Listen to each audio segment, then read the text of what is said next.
ta chuẩn bị xuống cha chuẩn bị xuốngជំរាបសួរ ស្ដីជំរាបសួរ សាស្ត្ររបស់ខ្ញុំស្គាល់មានដូចជាត្រីឆ្លាមត្រីបាឡែនសត្វភេ មានត្រីក្តាមបកា បបែលកាយសមុទ្រតោសមុទ្រ មឹកមានបង្កង មានច្រើនរំមិនអស់សម្រាប់ខ្ញុំគឺខ្ញុំមិនអាចក្របពួកគាត់បានទេព្រោះអី like million ហ្មង និយាយទៅខ្ញុំមិនដឹងច្បាស់ថាវាមានប្រមាណអីប្រភេទដែរពីព្រោះខ្ញុំមិនដែលបានស្រាវជ្រាវពីផ្នែកហ្នឹងប៉ុន្តែខ្ញុំគិតថាយ៉ាងតិចក៏មានចំនួន3ទៅ400ប្រភេទដែរយ៉ាងតិច ច្រើនណាប្រហែលជាអាចនឹងរាប់លានសត្វប្រភេទឈ្មោះសត្វ ngày của tha tam vậy để dân đó chúng nó săn xong bây giờ thấy nè còn là thấy buôn đôi sang sập đầm 435ប្រភេទត្រី ដឹងតែមានច្រើនប៉ុន្តែបើរាប់ប្រភេទហ្មងខ្ញុំរាប់អត់អស់ទេ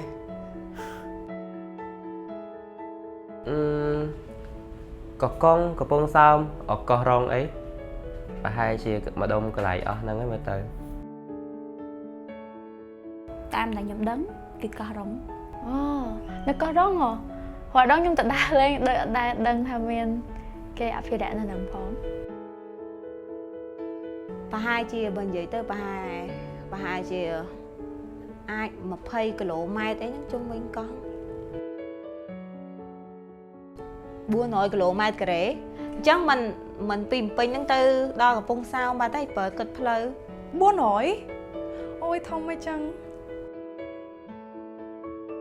ដើម្បីការពារសត្វសមុទ្រយើងមានច្រើនវិធីទី1យើងថែរក្សាទឹកសមុទ្ររបស់យើងឲ្យបានល្អទី2យើងគុំនេសាទខុសច្បាប់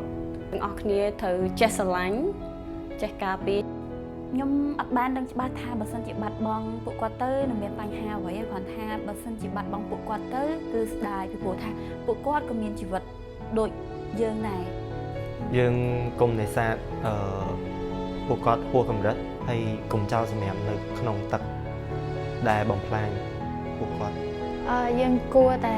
ជួយគ្នាថែរក្សាព្រៃដែលនៅជុំវិញដៃសមុទ្រក៏ដូចជាបរិវេណសមុទ្រ ហាមបង្ហូរ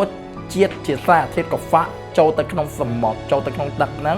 វាបណ្ដាលឲ្យសត្វសមុទ្រដែលមានជីវិតនៅក្នុងសមុទ្រហ្នឹងអាចស្លាប់ បើថាសម្រាប់ច្រើនពេកយើងអាចយកសម្រាប់ទៅនឹងទៅកែច្នៃជាសម្លៀកបំពាក់អីដូចក្រុមពួកខ្ញុំធ្លាប់ធ្វើក៏បានដែរ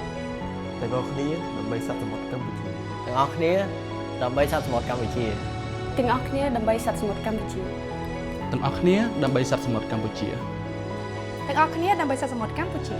ទាំងអស់គ្នាដើម្បីសត្វសមុទ្រកម្ពុជា ទាំងអស់គ្នាដើម្បីសមុទ្រកម្ពុជាយើង ទាំងអស់គ្នាដើម្បីសត្វសមុទ្រកម្ពុជាយើង ទាំងអស់គ្នាដើម្បីសត្វសមុទ្រកម្ពុជា